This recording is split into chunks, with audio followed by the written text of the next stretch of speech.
All right, what is up, everybody? Welcome back to Puck Rock Rangers, episode 15, 17, 13, 16. It is 16. Episode 16. I always mess up the episodes, but welcome back. Got a good amount to talk about. So let's get into this.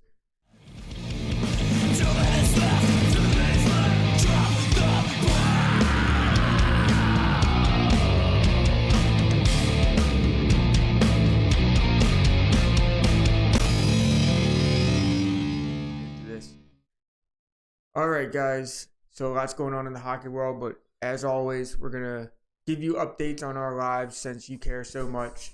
And Palmer, what's been going on? Just hanging out. A lot of the same old stuff, working, playing music. I know you hear that from me a lot. Coded had a show, but it got canceled because of the snow. It snowed here last Wednesday. Shout out Rival Booking. Unfortunately, the whole show had to kind of drop and fall apart. So that sucked. Otherwise, just been hanging out, enjoying the cold weather, but I'm also getting ready for spring. The Rangers are a travesty. They've got us absolutely flabbergasted. And other than that, just happy to be back at it. We took a little bit of a break. You've been busy, I've been busy, but getting back to it, here to talk some puck and talk some Rangers. What's going on with you? Not much. Been busy with work. Busy with the family. It's actually a pretty cool time in my life right now. Tomorrow, my oldest daughter turns 3 years old. Like, the time flies. Like, it's absolutely crazy that she's bossing me around at 3 years old already. Then next month, my younger daughter turns 1. So that's also crazy. We just got a whole lot of events going on right now. The snow. It's unlikely to get snow like we've been getting it this year, but I'm just going to say it. I'm here for it. Like, snow is exciting. I like trying to go out and drive in the snow because for some reason it's just like I never in my life feel more alert than when I'm trying to drive in the snow. Like, I feel like Igor in Game 7, I'm like locked in, like just paying attention to every little thing when I'm driving through the snow. And for some reason it's fun for me. So I've been enjoying that. We've been sledding. And, yeah, life's been pretty good. The Rangers have been pissing me off. And, yeah, other than that, nothing too crazy, man. Yeah, I've seen some pictures of you guys sledding and having fun. Yeah, and I enjoy the snow, too. I'm here for it. You know, when it gets hot again and it's time for fishing and kayaking and all that good stuff, I'll be here for that as well. But I'm definitely enjoying the snow. It doesn't snow much in Virginia. We've gotten 3 separate snows, so you got to be stoked on that. But let's get into it. We wanted to, first of all, say thank you for riding with us. We're back after a long pause, and we're going to try to set a little bit of a schedule here. So might be some variance, might be some fluidity to it, but we're going to try to shoot episodes Monday night, maybe around 7 or 8 o'clock usually. Go live. Not live tonight. We just had to kind of rush and get this one up, and then put out the episode the next day. So we're going to try to get on a weekly schedule, a little more consistent, because a lot's happened since we last spoke. We're not going to rehash everything, but I made some notes to kind of go over some things and kind of bring everyone back current with what's going on with the team. So I thought with that in mind, we would start with the Four Nations tournament. That's kind of the most pressing thing that's happened in the hockey world over the last couple weeks. I'll start off with saying that I myself and a lot of NHL fans, a lot of hockey fans were kind of down on this tournament. Rightfully so. The NHL has a tendency to fumble things like this. They don't market well. They don't market their stars. This was a home run. Yeah. And I went into it thinking I wouldn't give a flip. And and here and here I am. Context. We decided that we're going to use funny words instead of cursing because our mom's been getting on our case about it. Yeah, one of the number 1 fans got back and said too much cursing. So it might slip here and there, but we're going to try to be a little more conscious of that. But like you said, he doesn't give a flip. Don't give a flippin' flip. Yep. So, anyways, Four Nation tournament was awesome. A lot of fun. Really, the main event was the Canada-US game Saturday, where there was the 3 fights right at the beginning of the game, back and forth game. US guts it out. Who's going to set the tone? And it sets the rematch that really everyone wanted and we kind of expected. US versus Canada. And I'll start real quick, Stefan, and then I'll let you go. But I had this ominous feeling. I even told Raynell, my wife doesn't give much about hockey, doesn't really follow it. But I told her I just had this weird ominous feeling. It's just kind of typical of like the U.S. to win a game, kind of talk our mess, and gloat kind of over the last couple of days. And then Canada did what they did, man. They rose to the occasion, won the big game. Couldn't have wrote it any better. I mean, Connor McDavid in overtime. I mean, that's just the stuff of storybooks. So what do you think? What were your takeaways? What do you think about the Four Nations tournament? I loved it. I was bought in. I was from the interviews from the Tkachuk brothers, just hearing them talk about it. You know, Matty Tkachuk comes on and says it's 4 game 7s. Like, that's how important this is. They gave us what we wanted. We wanted good, meaningful hockey, and that's exactly what we got. It was so hype. Like, it was. How could you sit there and not be hyped up over 2 rivalries and like the political undertones involved in it, and just so many factors combined to create the perfect storm for a hockey game. And Saturday you got the USA boys basically saying this is what we're about. You know, they took the W on that game. And I had the same suspicion, the same sneaky suspicion that, like, you know, maybe Canada probably pulls it off again. I mean, and they did.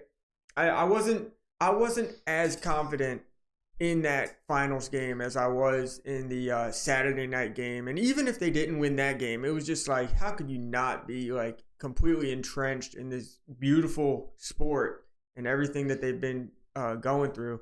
It was lovely to watch. Even some of the other games were pretty cool. I will say though, the round robin, USA and Sweden, that game was kind of, you know, it was a little bit of a snooze fest. They weren't really playing for nothing. The game still had to happen. It just wasn't really an ideal game to watch. But besides that one game, every other game in the tournament was completely lit, and I thoroughly enjoyed it. Yeah, every game was meaningful. Yeah, that U.S.-Sweden game ended up being a little lackluster, and that's going to happen when you only have 4 teams. I mean, ultimately, it's a 50-50. You know, 2 teams are going to make it, 2 teams aren't. So there might be a game here and there that's not as important. But yeah, what a tournament. You know, the Rangers had 6 players representing, and to be honest, it was kind of an embarrassing tournament as a Ranger fan. No Ranger really stood out in an extremely positive way. You had the Kreider goal. You had a Mika goal. You had a couple moments here and there. JT Miller fight. But other than that, it was not really too impressive of a showing from some of the Rangers. Some USA players that stood out. I made some notes on Jack Eichel. I think he's really established himself as one of the number 1 snipers, number 1 weapons. Just grittiness to his game, a smartness to his game. Just a hell of a center. The Tkachuk bros, I mean, they definitely stood out. They were all over the place. And I think America knows who the Tkachuk brothers are now, and that's good for the game. Need more guys like that. And Jacob Slavin, we'll try not to glaze him too much. Did you catch Speaking of, did you catch Ray Romano? Scratch that. Did you catch Ray Ferraro when he was talking about Jacob Slavin? And he's like, I'll try not to glaze him too much. Yeah, this is a children's show, so we won't get into that. But that was not good phrasing there, buddy. And then Charlie McAvoy really stood out. He set the tone in that Saturday game. It was really unfortunate that he took the injury and then that infection. That whole situation was kind of weird. But he, you know, did you hear about that? He's in the hospital. Oh yeah. Then made it out of the hospital to actually make it to the game to watch. He didn't play, unfortunately. And I'm not a big Jake Gensel fan, but gosh darn it, he stood out. He's a big game player. He's proven that he can win without Crosby, and unfortunately, he just continues to make people like me that are kind of down on him look stupid because he's a gamer. I'm actually a little offended that you didn't bring up Dylan Larkin. I think Dylan Larkin had a huge tournament, and people who may not have known who Dylan Larkin is before this, now they know who he is. The dude is a stud. Good call. He just, every time he was out on the ice, he was probably the most noticeable player out there. And, you know, Red Wings fans, they gotta be stoked over his showing in the tournament. It was a beautiful thing, and he showed up in big moments and just did all the little things. And it's a shame he didn't get more ice time. So a couple guys on the Canada side. I mean, obviously McDavid and Nate Dogg, they really stood out. But I think we have to put some respect on Jordan Binnington's name. Yeah, he lights out. He looked so good he looked good the whole time. You know, people were all over him, you know, for giving up a couple goals in that in the preliminary game. This is best on best. Every player, every shot is coming from one of the best in the league. Every chance, every setup, every drive, you're going to give up a couple.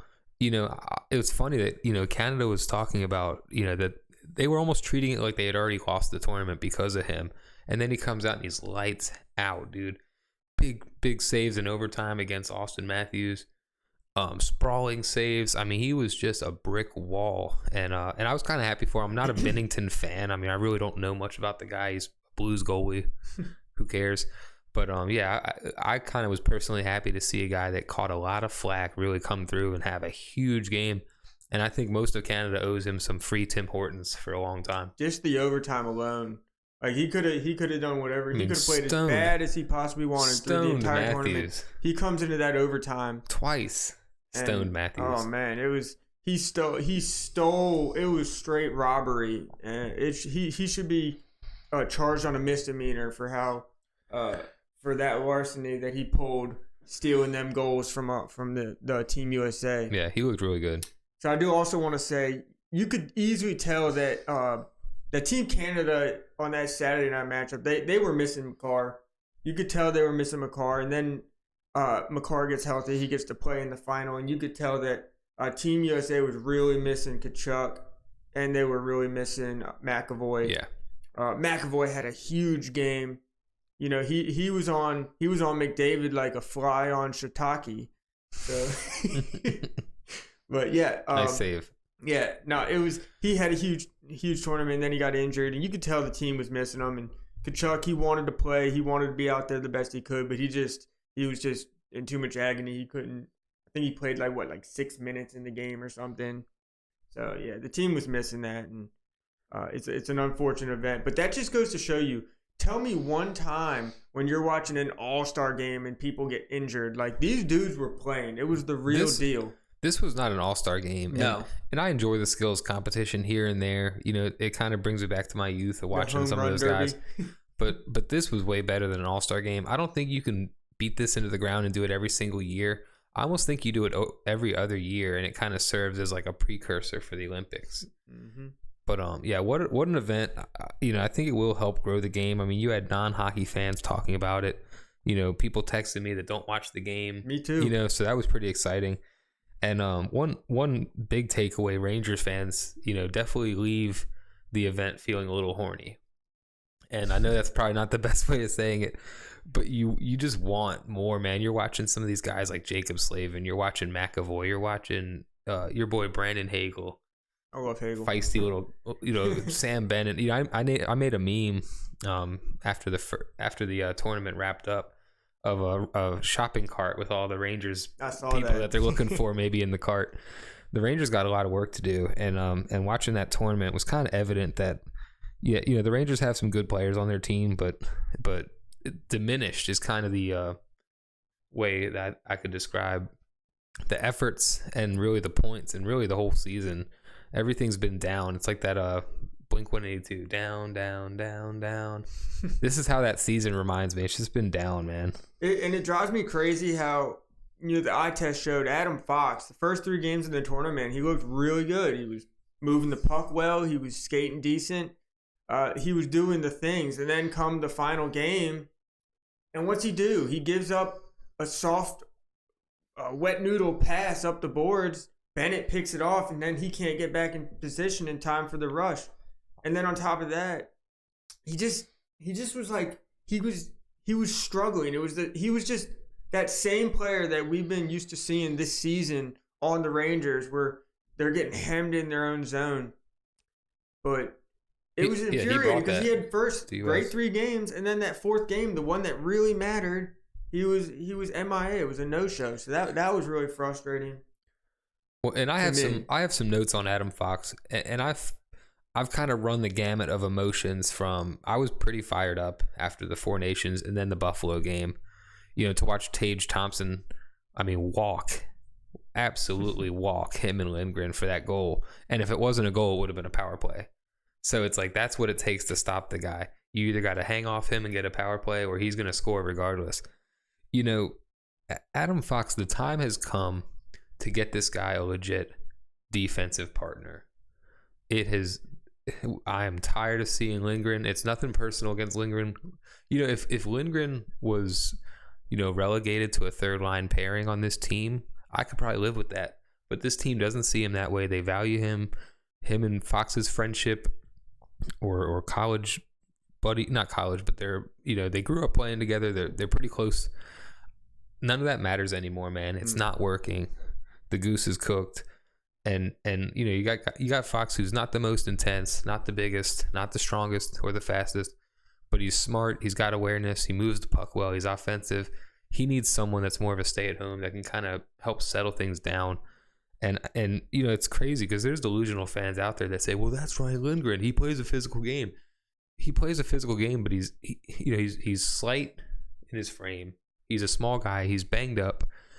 It's just done. It's done. He's literally a voodoo doll.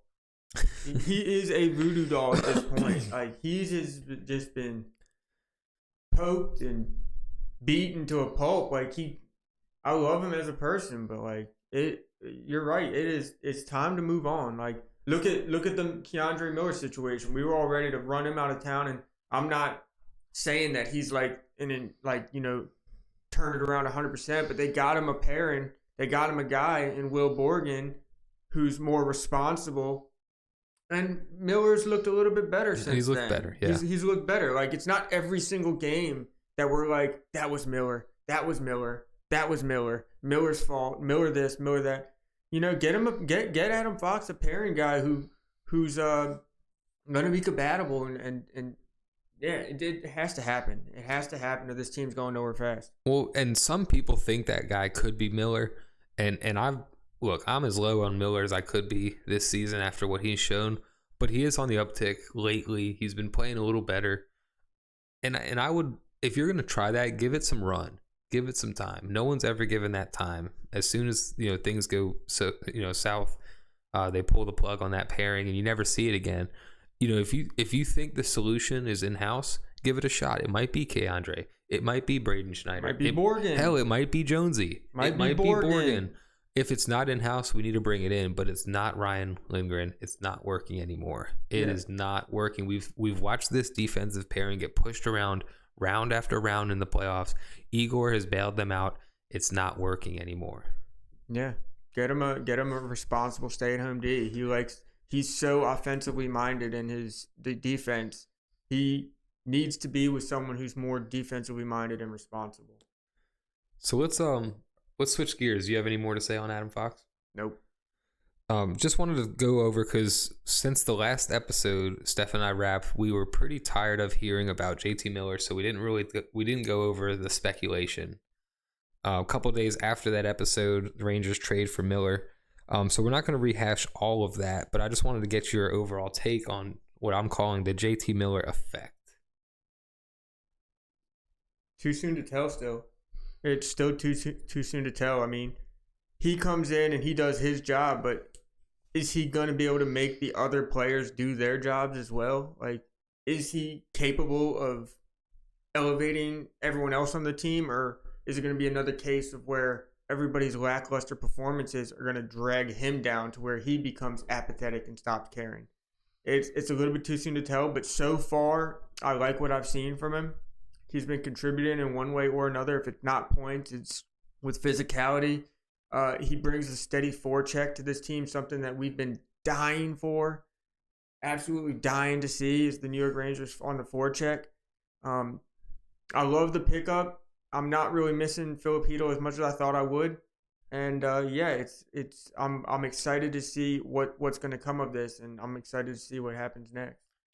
I'm smiling because when you were talking at first about if he's going to help the team or if the team's going to drag him down. It makes me think of a zombie movie. The hero runs into the house to kill all the zombies, and he either makes it out with a bunch of dead zombies around him, or now he's a zombie and he's one of them. So will JT Miller rise to the occasion and kill these zombies, or is he one of them?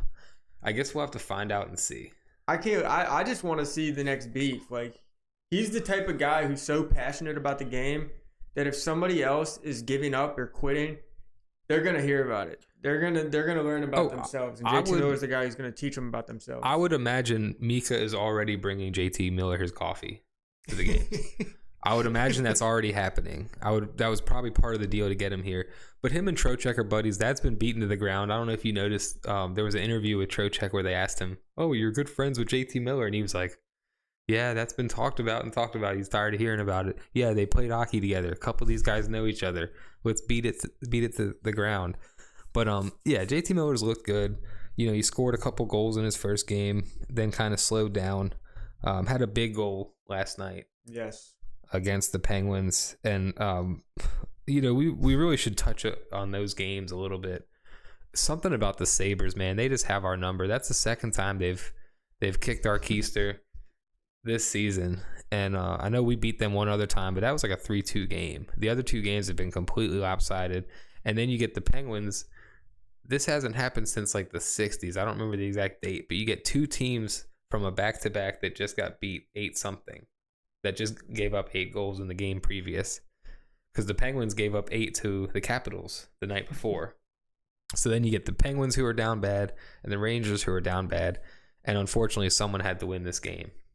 Man, we should. The deserve to win meter are all indications point that the Pittsburgh Penguins deserve to win that game. That second period alone, they should have won the game. Somehow. Don't mean to dump on the goalie, but if Pittsburgh goalie was like halfway confident or just a little better, they win that game. He was ice cold. I took a picture of the shot totals with less than 5 minutes left in the second period. It was like 30-5 shots on goal or something. I'd have to look back. I posted it on Twitter. The shots at the end of the second period, the New York Rangers had 8 shots on net through 2 periods. Yeah. They only had 16 or 15. I heard it earlier. They had like less than 15 shots all game. It was like 14. Because I think shots by period was like 5, 6, and 7 or something. You guys at home do the math. It wasn't a lot. It was not a lot. And they had no reason to win that game. They're Igor Shesterkin, a Will Cooley, and a JT Miller away from losing that game. And Jimmy Vesey with the piss missile. That was pretty cool. Yeah, he needed that. He did need that. And Adam Fox, frankly, I actually said out loud to myself, I saw him with the puck in the slot, and I actually said out loud, I said, this guy needs a moment. Next thing you know, the puck's in, and that's the game winner. So good for Foxy. I know people are down on him. I mean, you could probably look at my posts. I've been a little down on him too, but I'm not giving up, man. I just think we owe it to him to give him a confident D pair, someone that's got his back, someone that's not so banged up, and yeah, it's just like I said with Miller, man, or with Lindgren, it's done. It's over. Who are we not down on though? I mean, the whole team, really. I mean, that's what I'm saying. Short of Cooley, Edstrom was having a nice season, but he's out, and that's completely kind of taking the gas out of the fourth line. But yeah, just bad. I had a note here, just quickly. Looks like Brendan Othman and Brett Berard might be getting the call, and even Jonesy. So I think at this point in the season, the Rangers really need to see what they have with some of these kids, and. Because it's not guaranteed that they're making the playoffs. It's actually a 30% or 40% chance right now as it sits. Not looking good after these last 2 games. No.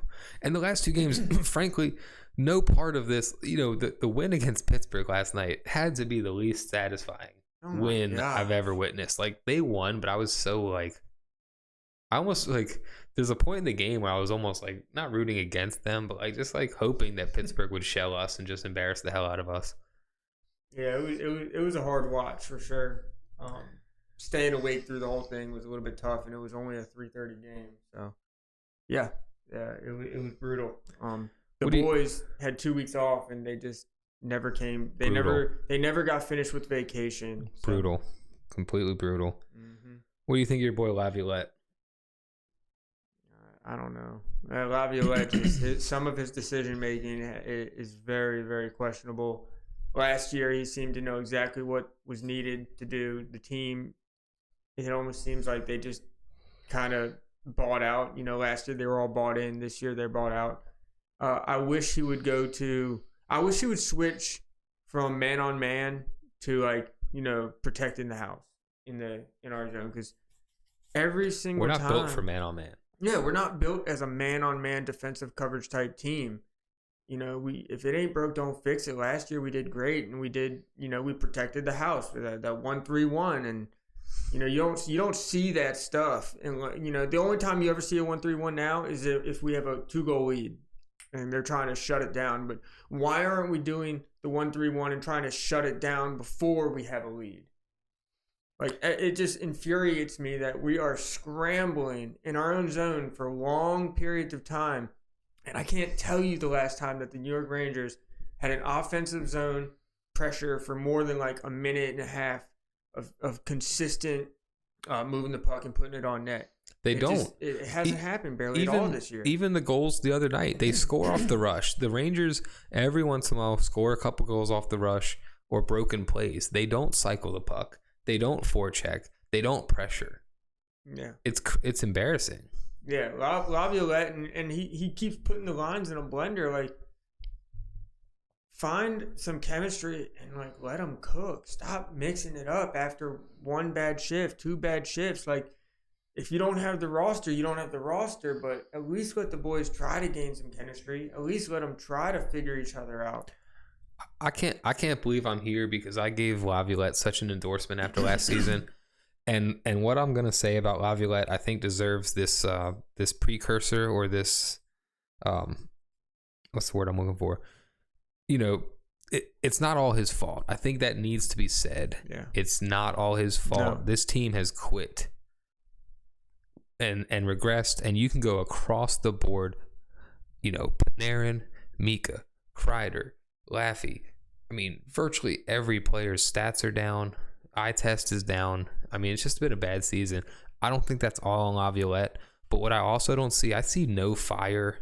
Yeah, I know he was a little short after that game, the interview in Buffalo. I don't see any fire. I don't get the feeling that they go into the locker room and they're hearing it. It still has that country club mentality. It's still just the posh New York Rangers. We're gonna take pictures of us in our suits walking to the airport, but we're not gonna grind it out. You're not gonna see videos of us doing fun stuff together. Like, this team has gone from such a fun, rootable team to just such a sad state of affairs, and it really is embarrassing. And that's the word I circle back to. It's been an embarrassing season. Very. I watch our boy Ace over at Shout at the Devils. And I watch these other teams, and I hear some of their doomers, when they don't win the games, and I hear the team, the fans building up the team when they win. But the Rangers, it's been all down. Even the wins feel like losses this year. And I know that sounds really negative, and we'll find a way to pick it up here in a second. But the Rangers just been so down bad, and this season. How are we only 2 points out of a playoff spot? That's what I'm wondering. Because the East sucks. The East is terrible.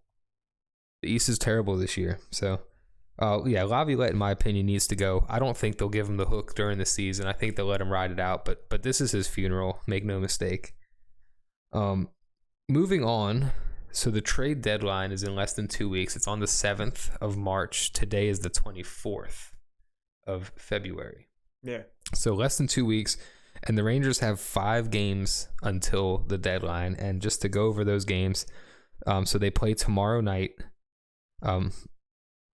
At Long Island, home against Long Island. And then they play the next 4 games on the road. And I had it in my notes. Where'd my notes go? Give me 1 second, guys. Okay.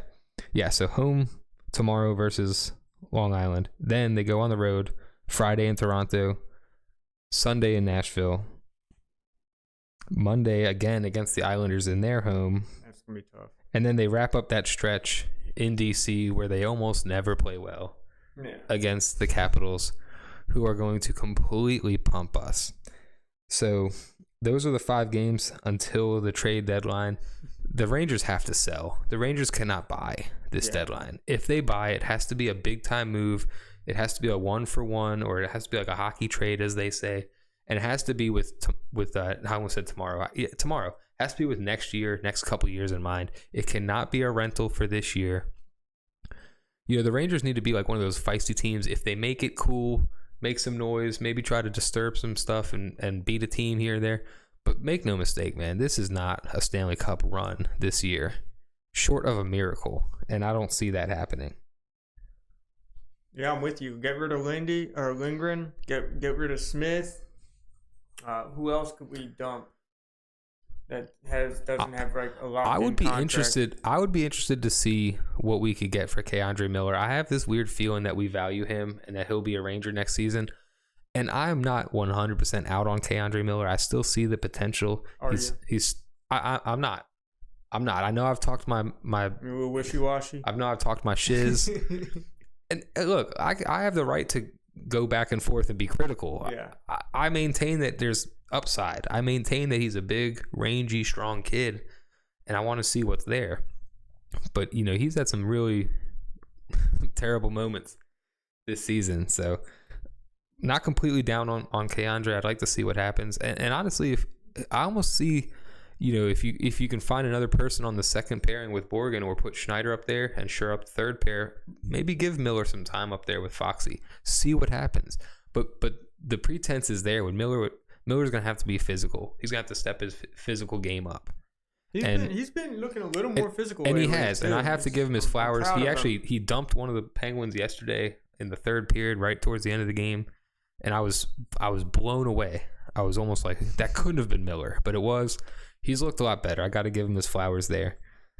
Yeah. So what I would do if I was Chris Drury, I would get rid of Smith. I'd get rid of Vakanainen. I'd get rid of Ryan Lindgren. I'd see what I can get for him for this season just to make it interesting, and then I'd really focus on finding some role players in the off season. I mean, there's more players that have some figuring out, but those three have the contracts that you could move and not have to get screwed on the deal.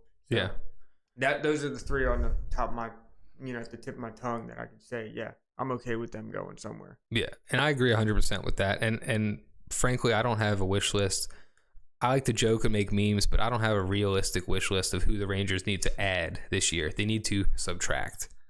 One thing I did want to touch on before we kind of start to wrap things up here is maybe show some love to our local team, the Caps, or more particularly, screw the Caps, but Ovechkin. Yeah. He put up a hat trick the other night. Look, dude, this guy needs 12 to tie and 13 to break, and they got 25 games left, and those guys are feeding him the puck.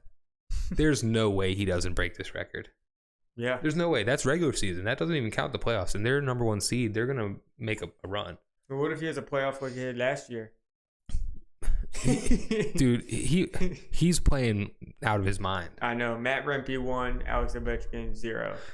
The grim reality is if the Rangers do make it into the playoffs, likely we'll be playing the Caps, and we have a very good chance of having the exact opposite thing happen, of them sweeping us in the first round. Sure. Yeah. After winning the President Trophy. So now I'm sure they got a chip on their shoulder over it too. But we're rooting for Ovi, man. I mean, what can you say? Hard not to. It's hard not to. And look, dude, you're watching guys like Mika and Kreider, and everyone's talking, oh, they're getting old. They're 31. They're 32. Ovi's like 37 or 38. He broke his damn leg. They're just not built like that, man. The Rangers don't have a guy like Ovi. No. Not even close. Nope. Not even close. All right, so something Stefan and I are going to do right here at the end of the episode is I thought it would be kind of fun to, and the Rangers are our team. The Rangers are going to be our focus here. But we are each going to spin a wheel. It's the NHL team generator wheel. And we both get one spin, no respins. The team you get is the team you get. Do we agree to that? Yeah. Okay. The team you get is the team you get, and we have to cover them, for the rest of the season. Now, like I said, the Rangers will still be the focus. We might do like a short here or there, or do some like little 5-minute segments. So we're each going to pick a team, and we're going to ride with that team for the rest of the season. Maybe listen to some of their pods, and just I thought it'd be a fun experiment to kind of see. Do you want to spin first? Yeah, pull it up, and then we'll show the camera what comes up. All right, so we got the NHL team generator wheel. Let me close all these damn ads. I always want you to pay a subscription. Get rid of ads. Seriously. Dead air. All right, let's see. Sorry, the ad's actually corrupted. Team spin the wheel. You want me to spin first? All right, Stefan is going to spin first. All right, what do I do? Just tap it? You tap spin and it stops. So let me go ahead and tap it. You can see.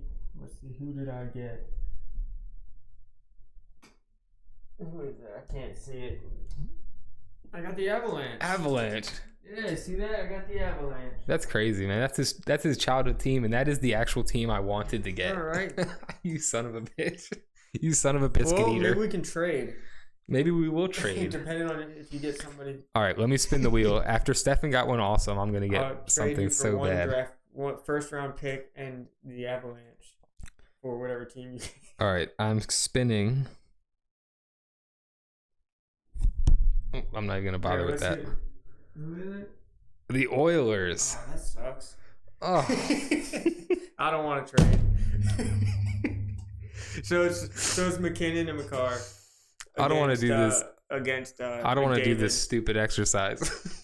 All right, so this week the team McDavid. What did McDavid do this week? And it reminds me, what did McKinnon and McCarr do this week? Man, I don't know if I could have gotten at least a team I'm less interested in. I got the Avalanche and you got the Oilers. The Edmonton Oilers. I've always said the Edmonton Oilers goal song is my least favorite song in the league. Well, by a long shot. Where's my Oilers cup? Oh, you got the little tiny Oilers mug? Yeah, I got my Oilers. So showing the little tiny Oilers mug.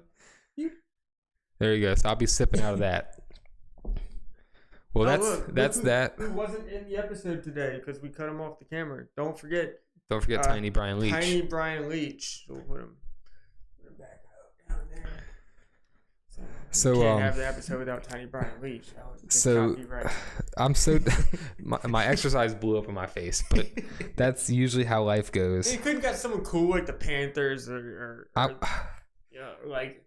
I'm trying to remember. The San Jose Sharks would have been cooler than the teams we got. Well, the cool thing about the Oilers would have been cool. Like, I mean, the Oilers do have the best player in the world. They do have cup aspirations, so it might be fun to cover them. But I'm trying to think of the teams I got earlier. I know for a fact the Senators were one, and then the first spin I got, cannot Winnipeg remember or something. Yeah, I really don't remember. I wouldn't have been that interested in Winnipeg either, but. All right, I got the Avalanche. That's all right. So that's that. Stefan wins that exercise. No tradesies. No trades. No trades. That's really all I had for the episode. We're working for the music heads out there. We're working with Heavy as the Head. I actually saw them a couple weeks ago. It was that show we were talking about with Fit Check. Fit Check played it. Bend the Knee played it. It was a homie fest. A lot of friends there. It was good to get out and see a bunch of the friends and people. And all the bands brought it, man. And shout out to Heavy as the Head. They were playing, I know they mentioned it, or it was mentioned in the Fit Check interview, but they lost a guitarist recently, longtime band member and good friend of theirs, Nick Rockefeller. So that was the reunion. Sorry, that was the benefit show to remember him. It was a hell of a show, and I've seen Heavy as the Head a bunch of times, but they really brought it, man. I mean, you could tell there was a little chip on their shoulder or whatever you want to call it, man. It was a passionate show. It was palpable. You could feel it from where I was standing on the dance floor, and great job. All the bands brought it, but they headlined and they really did their thing. So, and they're going to come on the show soon. We're trying to set that up. It might be sometime in, March is fast approaching. It's going to be sometime in March, hopefully. So keep an eye out for that. Similar to what we did with Fit Check, maybe an interview, live set. Pick their brains about a little bit of hockey, but more so music, and just keep an eye out for that. So Heavy as the Head, check them out. They're on all the social media platforms, have a bunch of music out. Cool. You got anything, Stefan? Yeah, like and subscribe, you bums. Yeah, like and subscribe. We're on Twitter or X, whatever you want to call it. We're trying to grow that up. That's been a slow grow. Instagram, we're doing our videos on YouTube. And like I said at the beginning, we're going to try to establish a little bit of a schedule here. Try to do weekly videos, so if you can, keep an eye on us and tell a friend. Yeah, so next Monday at 8 p.m., maybe we'll record again, and then Tuesday we'll drop another video. So. Yeah, and hopefully by then we'll be able to go live. So we're going to try to do them live Monday around 8, and then drop the episode the next morning. And also be on the lookout. At some point this week, I may drop a little short talking about the Avalanche. Yeah, and I'll be Might up. do a little one talking about the Oilers if that's your thing. So. Yep, I'm going to the far north. Bird of beef. Nice. All right, so like and subscribe. I got nothing else to you. That's it. Forever hold your peace. Until next time. All right, take care, guys.